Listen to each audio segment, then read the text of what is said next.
Necesito ver la última versión.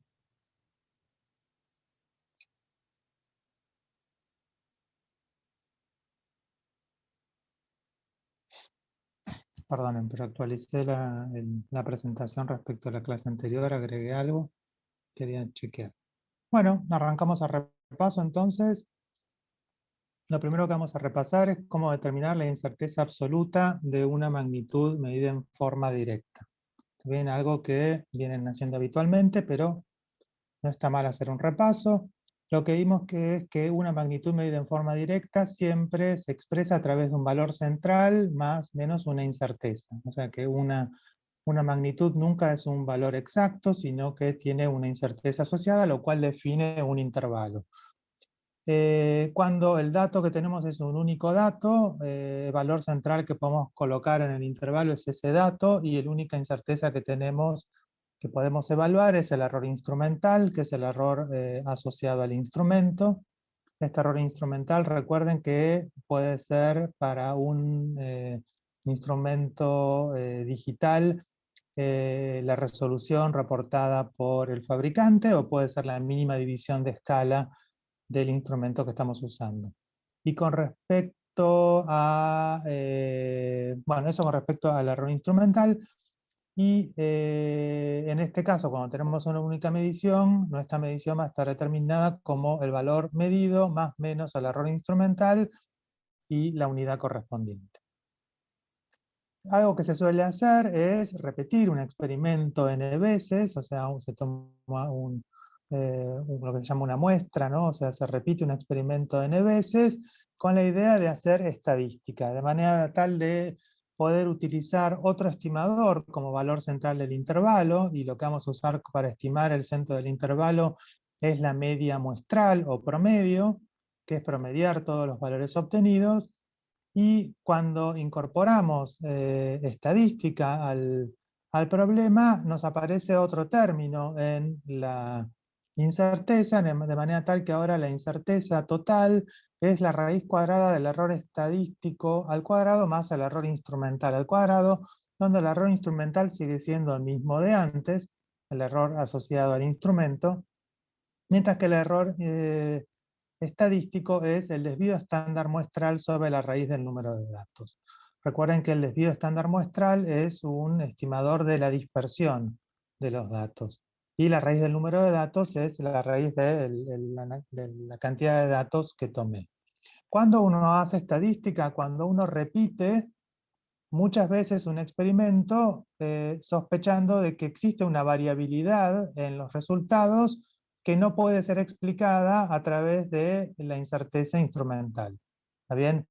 Si uno lo que hace es, imagínense en el experimento de caída libre, cuando hacían para una de altura fija, repetían 30 veces y lanzaban la moneda desde una misma altura 30 veces. Si los tiempos que se obtienen siempre difieren en una milésima de segundo, ¿no?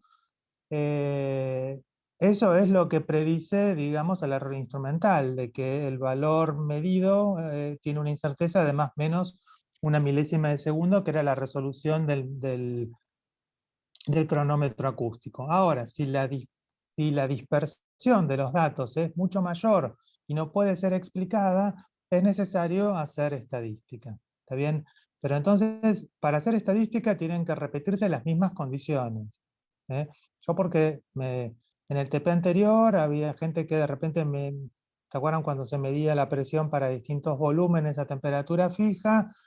Habían promediado los distintos volúmenes para distintas presiones, ¿no? Y ahí entonces ese volumen promedio y ese desvío estándar promedio, ese desvío estándar no corresponde a la repetición de un mismo experimento.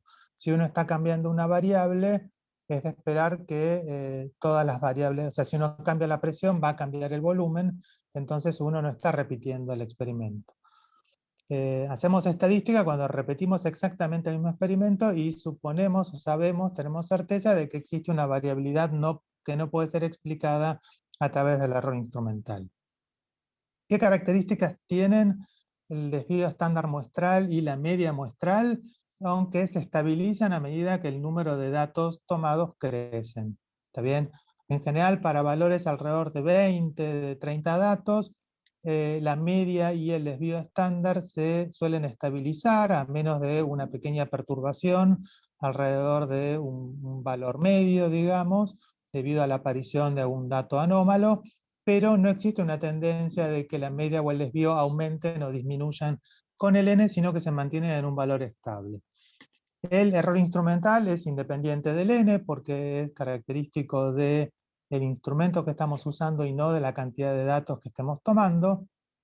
Pero fíjense que la expresión del error estadístico es el cociente del desvío estándar muestral, que sí es constante, independiente del n, y entonces es el cociente entre el desvío estándar muestral y la raíz del número de datos. Entonces fíjense que tenemos algo, es el cociente de una cosa que es constante, dividido por algo que decrece con el número de datos, que aumenta con el número de datos. Este cociente disminuye con el número de datos. ¿Está bien? O sea que el error estadístico puede hacerse tan chico como uno quiera tomando un n grande. Pero si uno mira la expresión del error, fíjense que el error total que uno le asigna al promedio es la raíz cuadrada del error instrumental al cuadrado más el error estadístico al cuadrado. Si este error estadístico yo lo hago tan chico como yo quiera tomando un n grande, puedo hacer que este error estadístico se vuelva despreciable, pero siempre me va a quedar el error instrumental. O sea que lo que yo no puedo hacer con la estadística es lograr que el error tienda a cero. Solamente el error estadístico tiende a cero. Una componente del error tiende a cero, pero el error total va a converger para n grande al error instrumental. ¿Está bien? O sea, yo no puedo disminuir el error total más allá del error instrumental haciendo estadística. ¿Queda claro eso? Ya lo saben, pero es importante hacer un repaso. Y otra cosa, error estadístico, se lo suele llamar también desvío estándar de la media en el contexto de la estadística, y también se lo suele llamar error estándar, que es el nombre que usa el Origin para nombrarlo. Lo que habíamos dicho, ahora vamos a ver el cálculo del número óptimo de mediciones, es que uno puede, midiendo infinitas veces, uno puede lograr que el error estadístico se haga despreciable. Pero tomar un n alto, o sea, tomar un gran número de mediciones involucra mucho tiempo, involucra costos de medición. Entonces la pregunta es ¿hasta dónde me esfuerzo para lograr eso? Y bueno, uno podría plantear distintos criterios. Uno podría decir, bueno, yo quiero que el error estadístico sea 2 órdenes de magnitud más chico que el error instrumental, 1 orden de magnitud más chico que el instrumental, que sean del mismo orden. Bueno, el balance óptimo que vamos a plantear nosotros, que vamos a considerar como óptimo, es que el error instrumental sea del mismo orden que el error estadístico. Y el n óptimo lo vamos a calcular de plantear la igualdad entre el error instrumental y el error estadístico. Fíjense que acá escribimos error instrumental igual a desvío estándar sobre la raíz del n óptimo, porque esta igualdad ocurre solamente para la condición esta óptima de igualdad entre error estadístico e instrumental, y despejamos una expresión del n óptimo, que es el cociente del desvío estándar muestral y el error instrumental elevado al cuadrado. Y esto lo que significa es que con este n yo logro que el error estadístico sea igual al error instrumental. Para n mayores para n menores que el n óptimo no lo logré. Y para n mayores que el n óptimo logro que el error estadístico sea aún más chico que el error instrumental. ¿Está bien? O sea, si tengo un n óptimo más grande que un n mayor que el n óptimo, no hay problema, lo sumo medí de más, pero sigo bajando el error.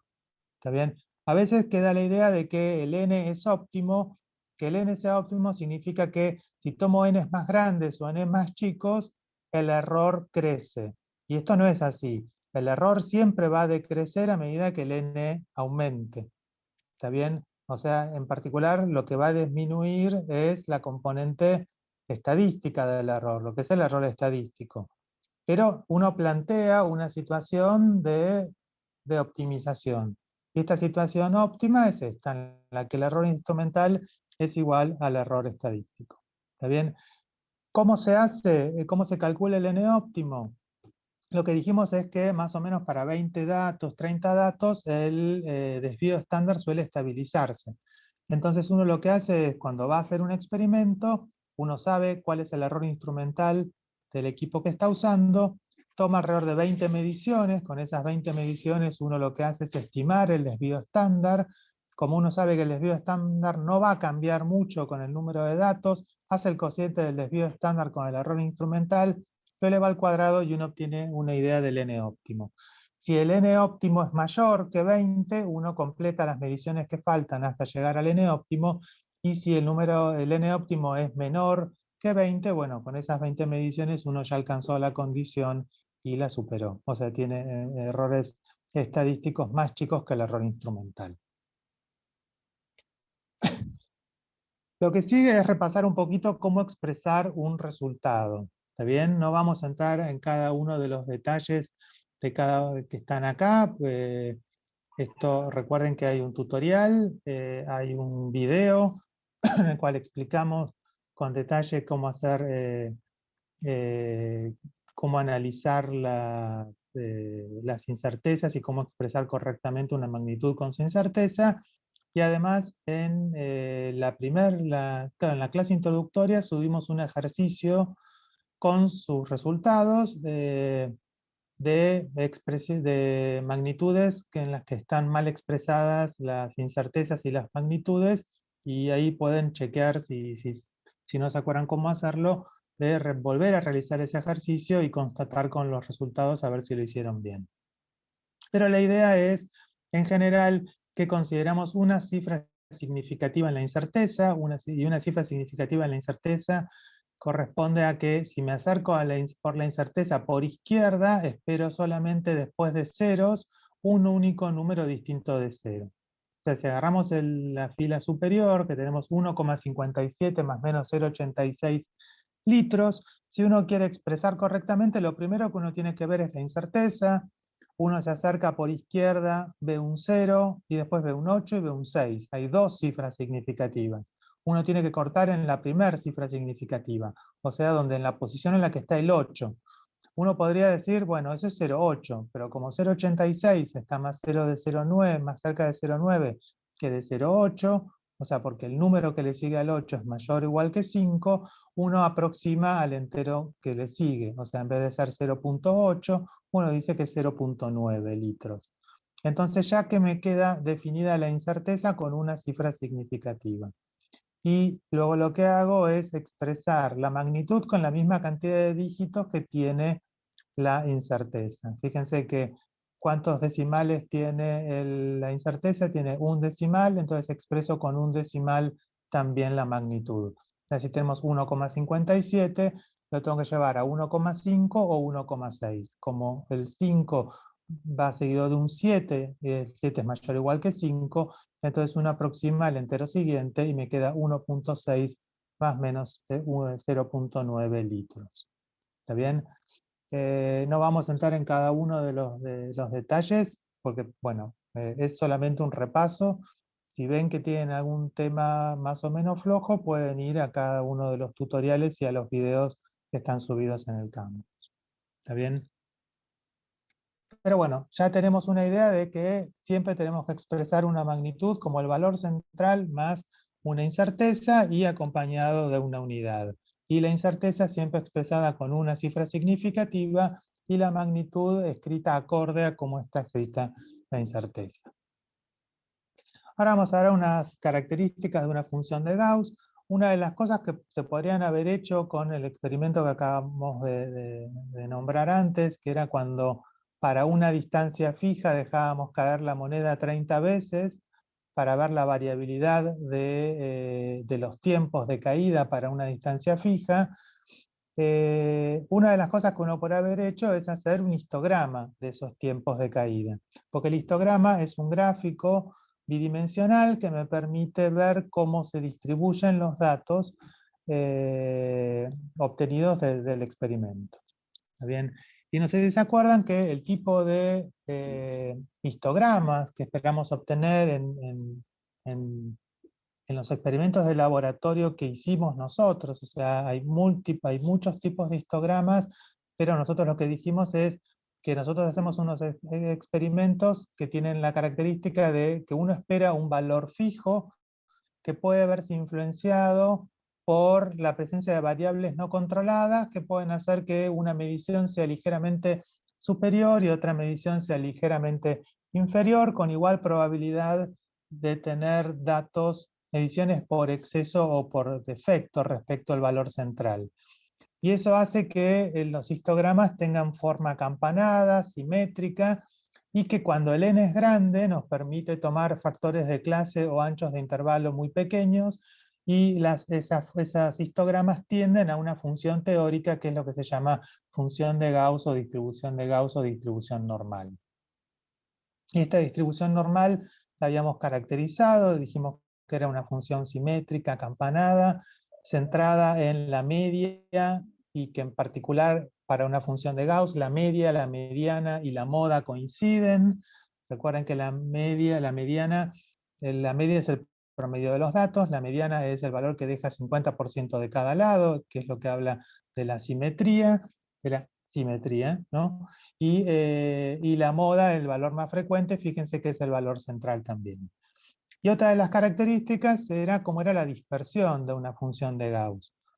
Habíamos dicho que en los puntos de inflexión se encuentran en x más sigma y x menos sigma, donde sigma es el desvío estándar poblacional, o sea, el desvío estándar teórico, ¿no? Cuando hablamos de la función de Gauss, hablamos de la media poblacional o media teórica y desvío estándar teórico. Cuando hablamos de la muestra, hablamos de la media y el desvío estándar muestrales. Una característica que tiene la función de Gauss es que el área de la curva entre x menos sigma y x más sigma es el 68% del área total, entre x raya más menos 2 sigma está casi el 96% del área total, y entre más menos 3 sigma se encuentra el 99% del área total. Esta es otra característica de la función de Gauss que habla de cómo están distribuidos los datos alrededor de la media. ¿Está bien? O sea, uno espera que si uno hace un histograma y los datos tienen una distribución de Gauss, el 90% de los datos estén incluidos en el intervalo x raya más menos 3 sigma. Si el 30% de los datos me quedó afuera de x raya más menos 3 sigma, uno lo que sospecha es que la distribución no es gaussiana. Puede ser una distribución simétrica, puede ser una distribución acampanada, pero no es una distribución de Gauss. Está bien, nosotros solamente vimos la de Gauss, pero existen otras distribuciones que también son simétricas, pero más anchas. ¿Está bien? Esta característica hace de que entonces uno puede saber qué cantidad de datos, o sea, uno podría saber si un histograma es gaussiano o no. Tendríamos otro criterio, además del ajuste con la función de Gauss, sería ver qué porcentaje de datos quedan incluidos dentro del intervalo x raya más menos 3 sigma, x raya más menos sigma y x raya más menos 2 sigma. Si se cumple esto del 68%, 96% y 99%, es factible de que se trate de una función normal, también de una distribución normal o distribución de Gauss.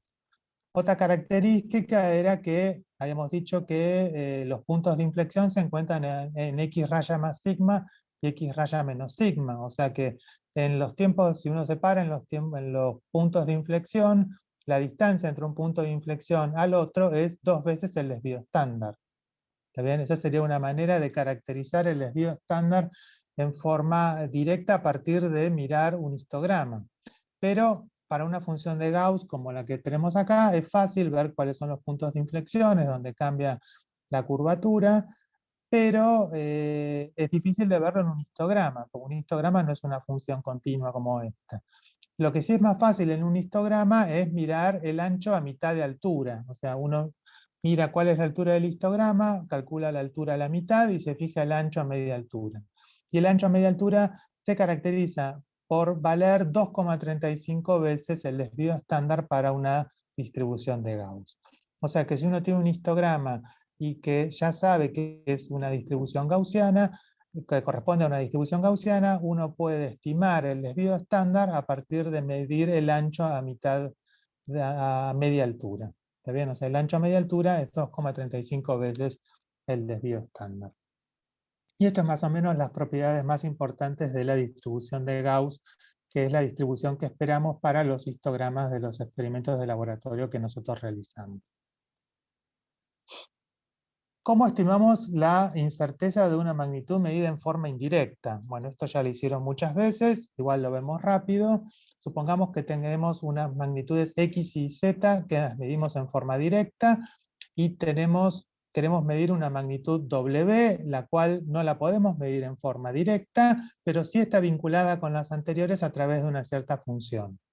Entonces nosotros podemos calcular W, esta función, esta magnitud W, evaluando la función en los valores medidos X0, Y0 y Z0. ¿Está bien? ¿Se acuerdan que llamábamos X y Z a las variables y X0, Y0 y Z0 a los valores medidos de esas variables? Entonces, ¿cómo calculamos omega 0, que es el valor, digamos, estimado de la magnitud medida en forma indirecta? A partir de suplantar x0, y0 y z0 en la función. ¿Está bien? Ahora, ¿cómo estimamos la incerteza de W?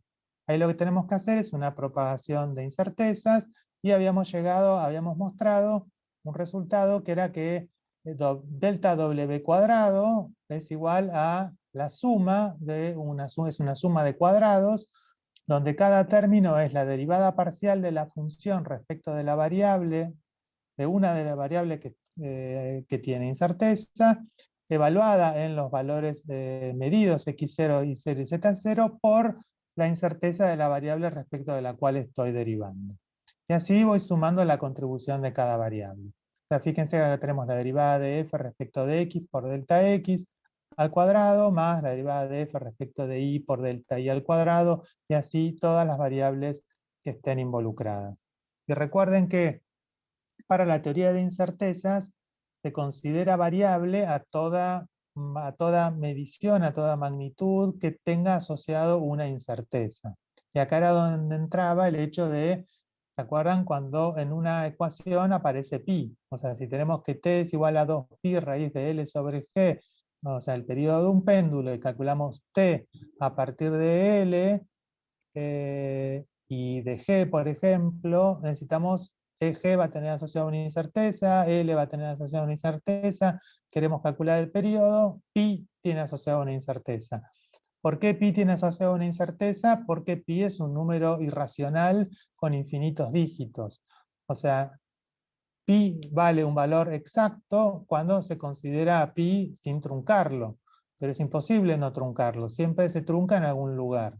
Entonces la pregunta es, bueno, cuando hacemos los cálculos, uno toma los cuidados de tratar de usar los mejores instrumentos posibles para medir, para hacer el experimento, de manera tal de que, qué sé yo, si uno está midiendo, no sé, la longitud del hilo, usar una cinta métrica muy precisa, si uno usa un valor de G tabulado, usar un valor muy preciso, entonces, bueno, ¿qué valor uso para pi? Voy a truncar a pi en 3, voy a truncarlo en 3.1, 3.14, 3.145, 3.1459, ¿dónde lo voy a truncar? Bueno, la idea es que como uno puede tomar tantos dígitos como uno quiera de pi, va a tomar un valor de pi de manera tal que el error relativo de pi sea muy bajo. O sea, lo que uno quiere lograr es que la contribución al error total que provenga por pi sea despreciable respecto a las contribuciones de las variables medidas en forma directa. O sea, no tiene ningún sentido haber usado un calibre para medir una distancia, un cronómetro acústico que con una, no sé, con una resolución de 1 milésima de segundos, y después uno va a usar un valor de pi truncado en 3.1. Entonces la idea es que uno toma la mayor cantidad de dígitos posibles de pi que nos otorgue la computadora o la calculadora, de manera tal que la incerteza absoluta de pi sea muy baja, la incerteza relativa sea muy baja, despreciable con las otras, y uno pueda asegurar que si uno calcula la derivada de f respecto de pi por delta pi, ese término sería despreciable respecto a los otros términos en esta suma de cuadrados.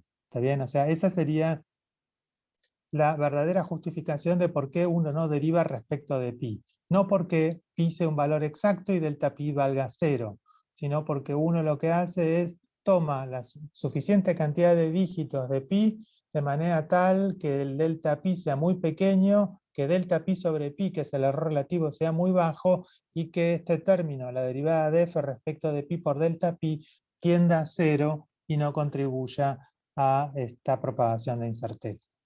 ¿Está bien? Y por último, recuerden, la derivada parcial es cuando tenemos una función multidimensional que depende de muchas variables. Una derivada parcial es siempre derivar respecto de una de la variable de interés, considerando que el resto de las variables se comportan como constantes. ¿Ven? Estamos repasando cosas que vienen usando a lo largo de todos los informes. ¿Está bien? Otra cosa para recordar es, bueno, ya sabemos cómo medir cómo asignar una incerteza a una magnitud medida en forma directa, a una magnitud medida en forma indirecta. Uno lo que a veces suele hacer es medir una misma magnitud o hacer una medición a través de dos técnicas distintas y que uno quiere compararlas entre sí, o bien uno quiere comparar un valor tabulado con un valor obtenido experimentalmente. Y entonces uno necesita saber si existe discrepancia o no entre los valores observados. O sea, si yo medí X a través del método 1 y el método 2, si el X1 y X2 son iguales o no, y si comparo con un valor de X tabulado, si X1 y X tabulado difieren o no entre sí, si discrepan o no. Entonces, la pregunta es, ¿basta con mirar solamente los valores centrales de X1 y X2? Porque X1 y X2, sean una variable medida en forma directa o indirecta, van a tener asociadas siempre incertezas, acá llamadas delta X1 y delta X2. O sea que, como está representado abajo, X1 y X2, ya sea proveniente de un promedio o sea un valor único, van a tener asociada una incerteza. Y lo que habíamos dicho era que si uno grafica los valores X1 y X2 con sus incertezas, si los intervalos no se tocan ni hay intersección, podemos decir con una confianza del 68% que las mediciones son distintas. Si se tocan en un punto ambos intervalos, o bien hay intersección de los intervalos, o un intervalo está incluido dentro del otro, lo que decimos es que no hay evidencia con una confianza del 68% para decir de que el valor de X1 y X2 sean distintos. O sea, no existe discrepancia entre los valores de X1 y X2. Y recuerden que otra forma de calcularlo es a través de hacer una cuentita, que es definir un delta x, que es igual a la raíz cuadrada de delta x1 cuadrado más delta x2 cuadrado, y el criterio sería decir que la resta, el módulo de la resta entre x1 y x2, o x1 raya y x2 raya, si proviene de hacer estadística, si esta diferencia en módulo es mayor o igual que de este delta x, decimos que los valores son x1 y x2 son distintos. Si es menor, decimos que son iguales. ¿Está bien? O sea, tenemos dos criterios distintos que son equivalentes, uno que es un criterio más visual y el otro que es un criterio más cuantitativo. En ambos está por detrás la idea de la normalidad y de la distribución de Gauss. No vamos a entrar en detalle, pero esto de una confianza del 68% tiene alguna idea de datos provenientes de una distribución normal, ¿no? De una distribución gaussiana. ¿Está bien? Así que bueno, ya tenemos cómo decir entonces si existe discrepancia entre un valor, entre dos valores obtenidos por dos técnicas distintas o entre una técnica y un valor tabulado. Y entran acá los conceptos también de precisión y exactitud. Decimos que un valor es exacto cuando comparamos ese valor obtenido con un valor tabulado y vemos que no hay discrepancia entre el valor observado y el valor tabulado, usando alguno de estos métodos. Y decimos que un método es más preciso que otro cuando ese método tiene menor incerteza. ¿Está bien? El método más adecuado para ver si existe cuál método es más preciso es analizar los errores relativos. Ahí uno no se equivoca nunca. ¿Está bien? O sea, si uno hace delta x1 sobre x1 y lo compara con delta x2 sobre x2, que sería el error relativo de x1 y el error relativo de x2, aquella técnica que tenga el error relativo más bajo va a ser el método más preciso. ¿Está bien? Cuando uno está comparando, qué sé yo, uno obtuvo G y obtuvo 9.8 más menos 0,1 y por el otro método 9,81 más menos 0,01, bueno, ahí uno está mirando la misma magnitud, los valores centrales son muy parecidos y es evidente que un método es mucho más preciso que el otro porque uno tiene un intervalo de 0.1 metros sobre segundo al cuadrado y el otro 0.01 metros sobre segundos al cuadrado. Entonces ahí uno puede analizar directamente los errores absolutos. Pero lo más adecuado sería a través de los errores relativos. Porque hasta a través de los errores relativos, fíjense que el delta X uno lo está normalizando, o sea, lo está dividiendo por el valor que vale la magnitud, o sea, delta X1 lo divido por el X1, lo normalizo de alguna manera y además es adimensional. O sea, el error relativo lo que permite es comparar aún magnitudes que sean distintas. O sea, uno cuando midió, por ejemplo, en el experimento de caída libre, que uno midió tiempos, o sea, tengamos en cuenta, por ejemplo, los errores instrumentales nada más, en este caso. Uno midió tiempos con una incerteza de milésima de segundo y distancias con con una incerteza de 1 milímetro, uno puede decir 1 milímetro y una milésima de segundo, ¿cuál de las dos mediciones son más precisas? Uno puede comparar una unidad temporal con una unidad espacial, uno puede comparar milímetros con milésima de segundos, no, no se puede comparar. Eso, si yo quiero saber cuál de las dos magnitudes estoy determinando en forma más precisa, si el tiempo o la distancia, lo que hago es calcular el error relativo del tiempo, el error relativo de la distancia, y ahí sí puedo decir que aquella que tenga menor error relativo es la que estoy determinando con mayor precisión.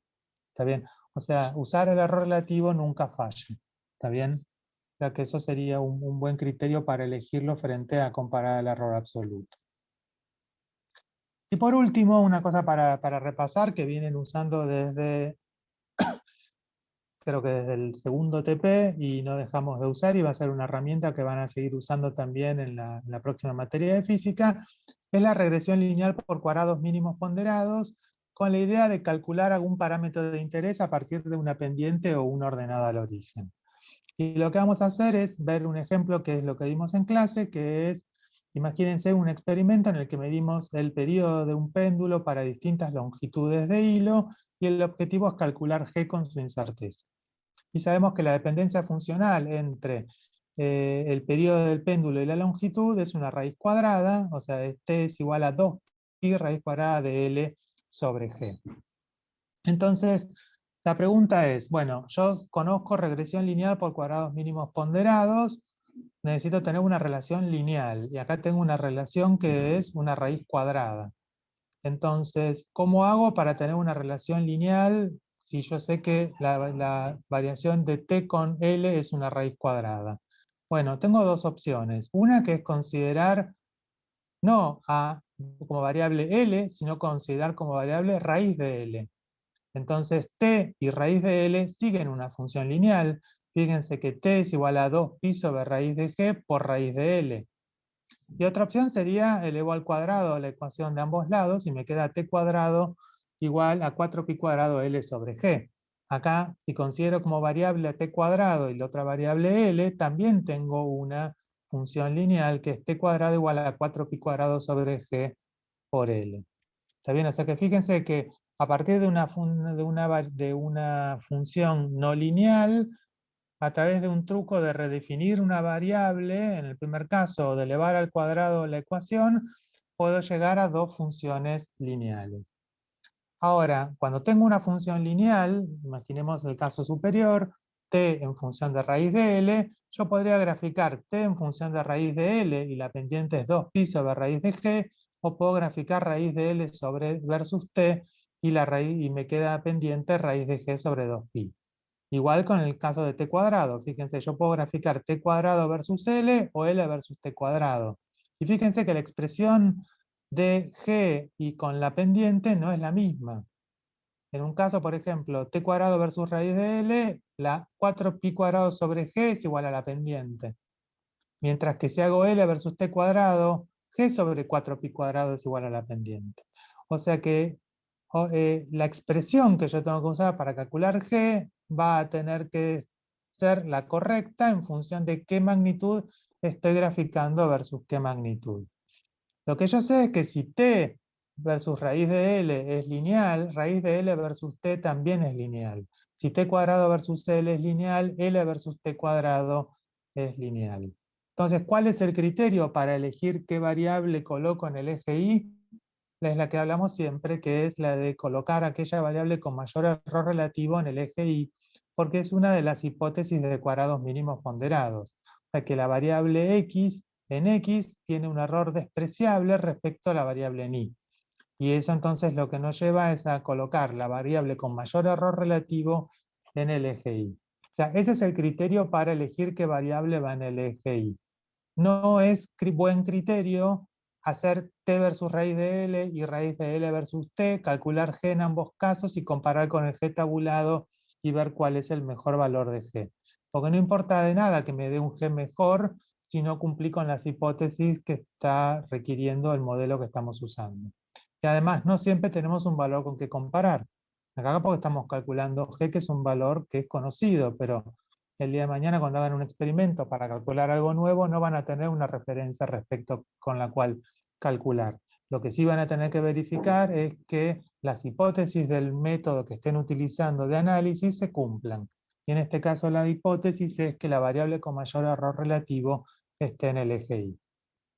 ¿Está bien? O sea que fíjense que a partir de una función no lineal tengo 4 gráficos posibles. En este caso hay más, porque podría ser otro tipo de gráficos. Podría usar logaritmos, por ejemplo, para linealizar. Pero en este caso tenemos 4 gráficos distintos posibles para estimar G. ¿Está bien? Uno a partir de la ecuación original, teniendo como variable en t y raíz de L, y la otra elevando al cuadrado y teniendo en cuenta como variables t cuadrado y L. En el de un resorte te llegamos a una ecuación equivalente, t es igual a 2pi raíz de m sobre k, donde m era la masa que colgaba del resorte y k era la constante elástica del resorte. Fíjense que la ecuación es análoga y la forma de calcular k a partir de un experimento de medir t y m es análoga. ¿Está bien? Son los mismos gráficos, las mismas ecuaciones que tenemos acá, pero cambiando L y G por M y K. ¿Está bien? Como último caso, vamos a ver un experimento muy parecido al que hicieron para este TP4, cálculo de R a partir de un experimento de medir P y T de un gas ideal a volumen constante. Y yo acá escribí la ecuación de los gases, pero que en la guía estaba escrita como P por B igual a K de Boltzmann por N por T, donde N es el número de partículas.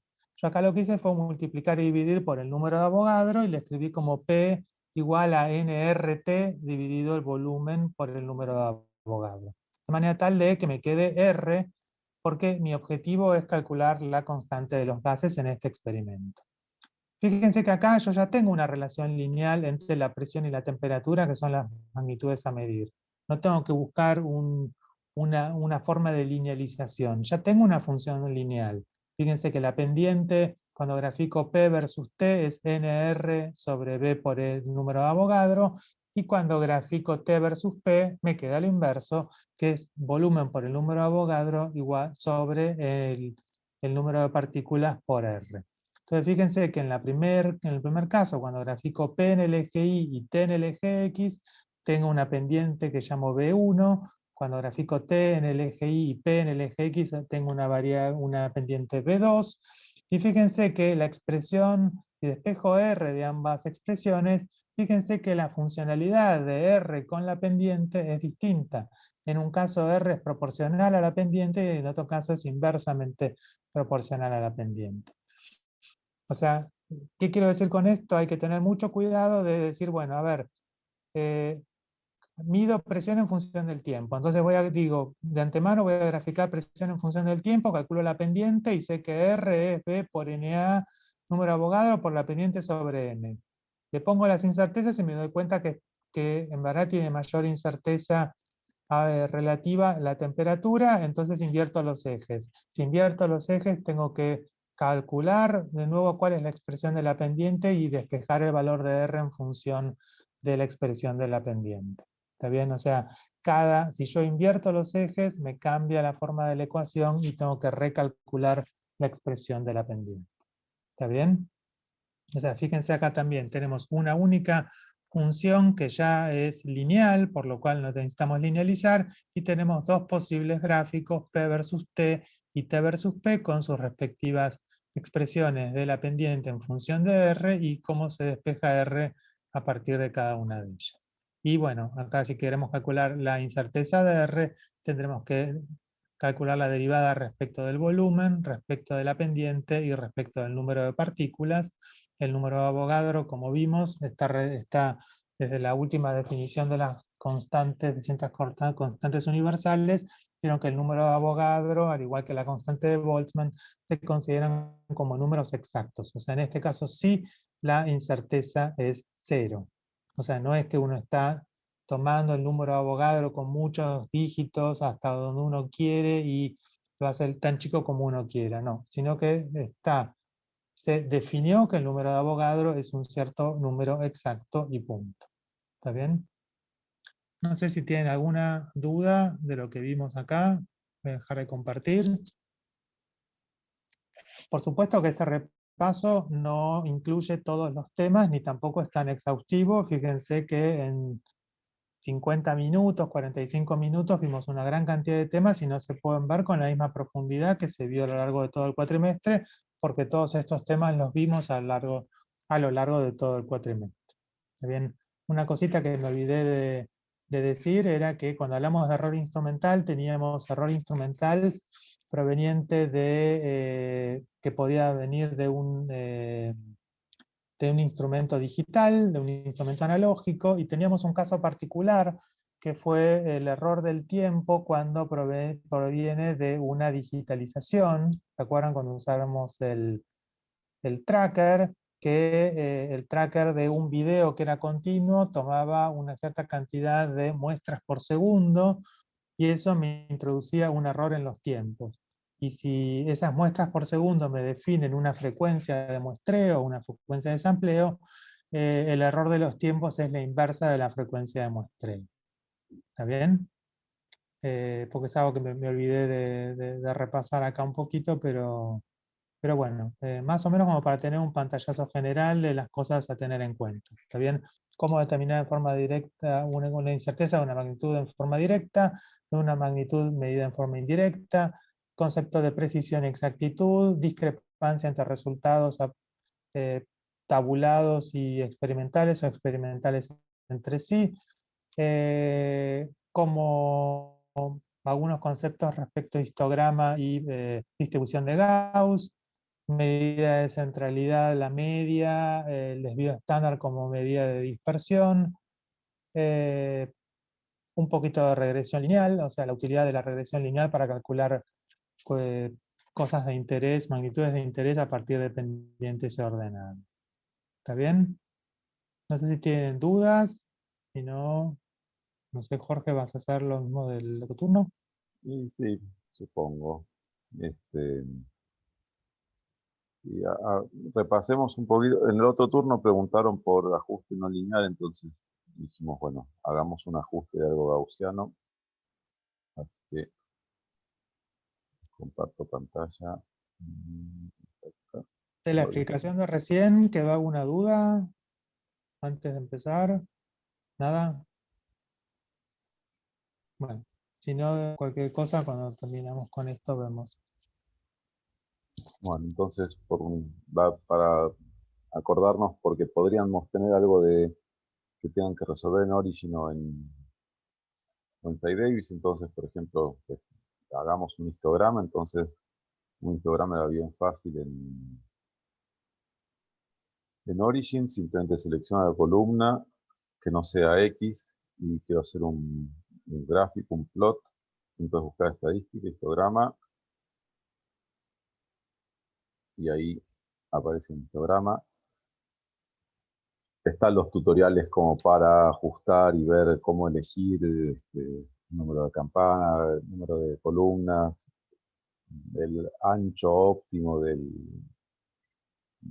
factor de clase o bin size, que ahora no debe ser.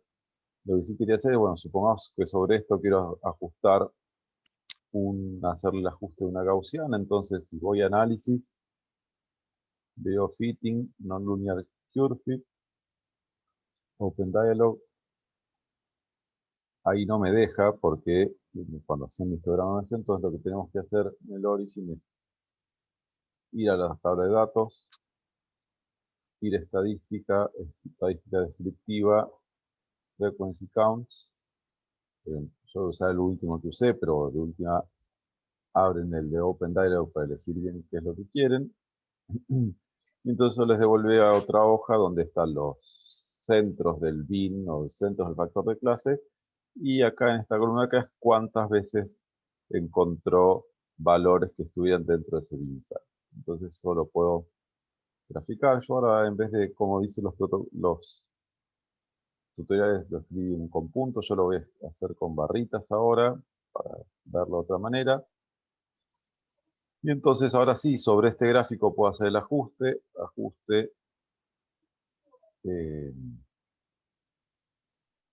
y voy a abrir el diálogo.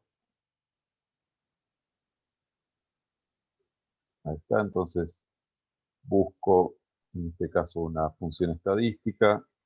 Voy a buscar la Gauss-Amp. Si quiero, ahí me pone la fórmula.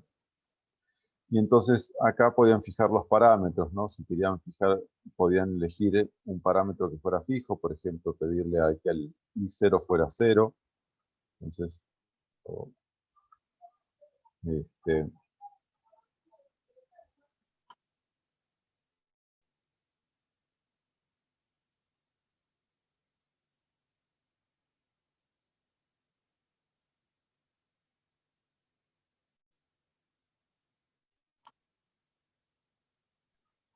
entonces ahí fijé el valor en 0, no lo podía fijar. Por ejemplo, y una vez que le pongo fitear, y termina de ajustar y nos devuelve los parámetros que sean de interés. Y si voy al gráfico, lo puedo correr y le puedo cambiar, que yo, para que verlo un poco mejor, le puedo cambiar el plot details y cambiarle el color, ponerlo un poquito más grueso. Y ahí está. Entonces, ahí podemos hacer eso. Y ahí con eso hicimos un ajuste no lineal de una gaussiana. Pues. Y voy a dejar de compartir esto, y si están para ver lo mismo haciéndolo usando el Site Davis.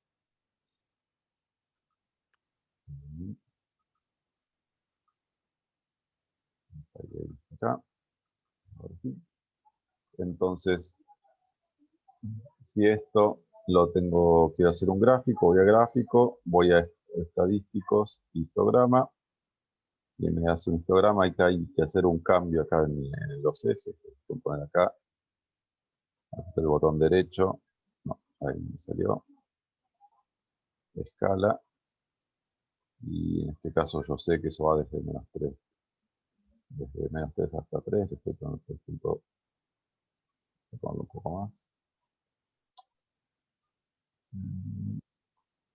Escala hasta 6, ok, perfecto.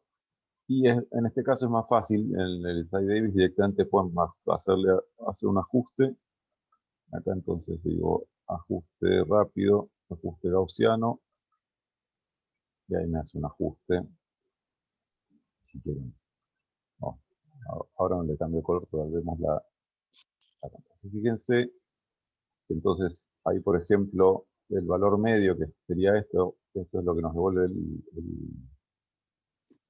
el Side-Davis. Entonces fíjense que si lo repasemos un poquito cifras significativas, entonces de todo este choclo nos vamos a quedar con solamente 0,03, y entonces si tuviera que reportar el centro diría que es 0,024, ¿sí?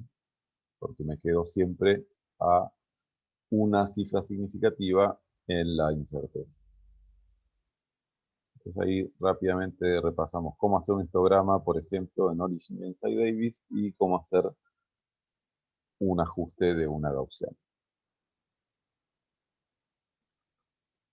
Y con eso, en principio, termino. No sé si tiene alguna duda o consulta o duda o algo, alguna duda o consulta. Ya lo dijimos como 5.000 veces. Este,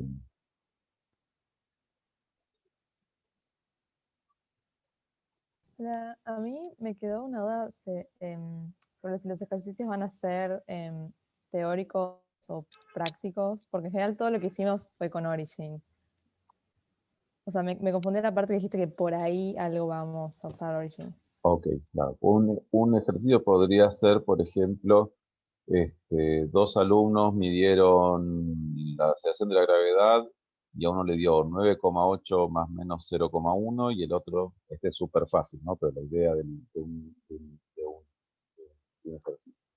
Y el otro le dio 9,79 más menos 0,001. Diga, analice encuentre los errores relativos y diga quién tuvo mejor precisión y mayor exactitud. Entonces vos ahí analizás, agarras el error, entonces haces las cuentas que hiciste con el Origin, pero en un problema, en un enunciado. Ah, claro, claro, gracias. O sea, la idea es que tengan que usar, que puede ser que tengan que usar Origin o Side-Davis en el parcial, pero que no pase exclusivamente por en todos los ejercicios usar siempre el Origin. Podemos evaluar también conceptos con un ejercicio donde se puede decir, un experimento dio tal cosa, y con eso ya poder hacer algún análisis, ¿no?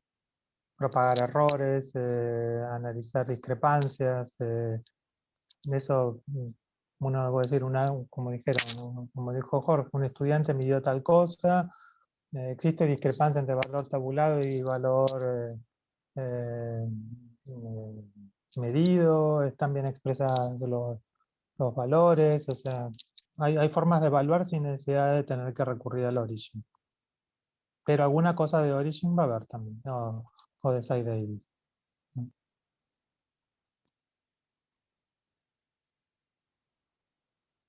Claro, claro, pero no va a ser como en los TPs en los que tenés que producir los datos y después analizarlos. No. No. Si hay que usar el Origin, se les va a dar un set de datos, ¿no? O sea, imagínense Claro, que perfecto, gracias. uno les da, qué sé yo, se midió el periodo del péndulo para distintas longitudes de hilo. Entonces le damos 10 datos de periodo y 10 datos de longitud. Y uno les puede decir, bueno, calcule G con su incerteza y compare con el valor tabulado y diga si existe discrepancia o no. Eso sería un ejercicio, por ejemplo. ¿Está bien? No tienen que medir G, no van a usar el FET colorado, o sea, a eso me refiero, sino que directamente tienen los datos y los tienen que analizar. O como la columnita de datos que tenía recién Jorge, que uno les puede decir, bueno, que hagan un histograma con un ajuste no lineal, pero esos datos ya se los damos. No van a usar el tracker, no se preocupen.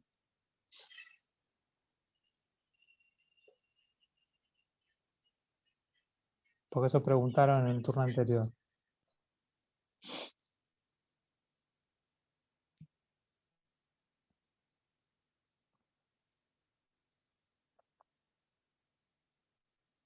Si, a ver, te referís, por ejemplo, en el caso de, a ver, que la constante de Boltzmann no tiene incerteza, es un valor exacto, pero la constante de Boltzmann que ustedes calcularon sí tiene una incerteza asociada porque proviene de un experimento.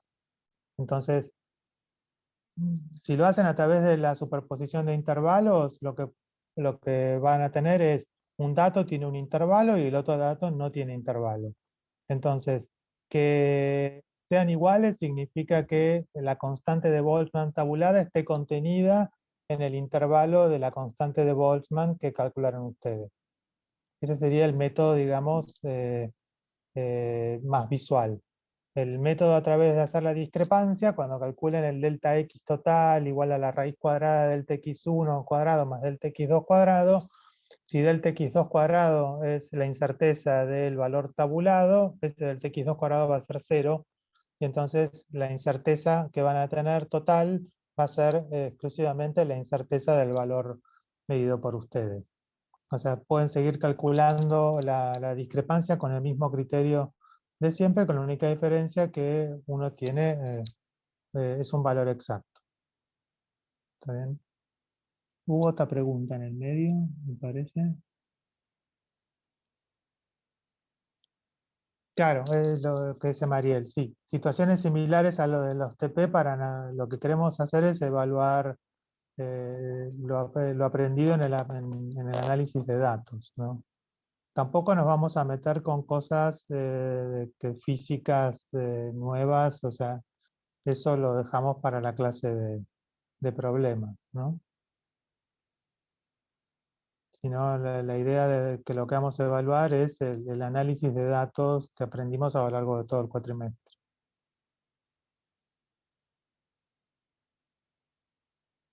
¿Alguna otra duda, consulta, inquietud? ¿Alguna duda de los informes que les hayan quedado? ¿Alguna del TP que acaban de entregar? Una pregunta, una duda para confirmar, más que nada. En el caso de calcular el error relativo de variables bueno, varían, o sea, que no son la misma magnitud siempre, lo que hacemos es calcular el error relativo de cada una y después calcular el promedio de esos errores y compararlo con la otra magnitud. ¿O ¿cómo sería la manera correcta de hacerlo? Sí, esa es la manera que más o menos proponemos nosotros. O sea, que si quieren, qué sé yo, imagínense que grafican t versus raíz de L, ¿no? Quieren graficar el periodo del péndulo en función de la raíz de la longitud. El periodo tiene todos los periodos tienen un mismo valor de incerteza. Entonces, eh, pero cuando calculen la incerteza relativa y hagan delta t sobre t, si delta t es el mismo para todos y el periodo aumenta, para periodos altos, delta t sobre t va a ser más chico que para periodos bajos. Entonces, una manera sería para cada uno de esos periodos calcular delta t sobre t, el error relativo, y después calcular el promedio de todos los errores relativos. ¿Está bien? Ah, buenísimo, gracias. Hubo algún grupo que hizo al revés. En vez de calcular el promedio de los errores relativos, calculó como una especie de error relativo promedio, ¿no? Es como si hubiesen calculado un promedio de los delta t, un promedio del tiempo y definir un delta t sobre t promedio. Es otra manera, es otro criterio. Creo que nos gusta un poco más, nos parece un poco más razonable hacer el promedio de los errores relativos obtenidos, ¿no? Pero igual es un criterio el otro también a tomar. Mejor o peor, pero es un criterio como para decir si una variable tiene mayor error relativo que la otra.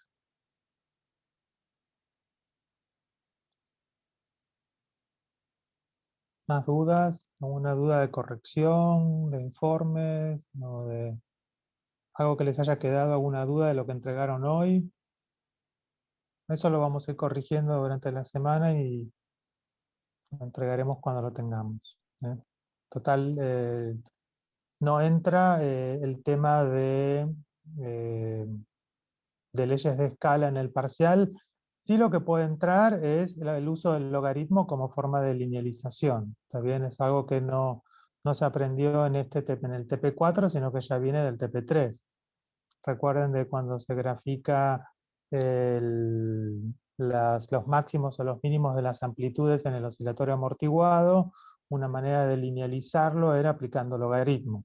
O sea, como que el logaritmo es una forma de linealización más que tenemos para recurrir y transformar una función no lineal en lineal. ¿Está bien? Lo que no se va a evaluar en el TP es el concepto de leyes de escala, ¿no? El uso de las leyes de escala, de las unidades, qué significan, eso no entra.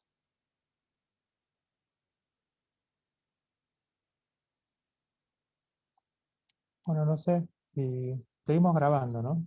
Así que vamos a cortar ya la grabación.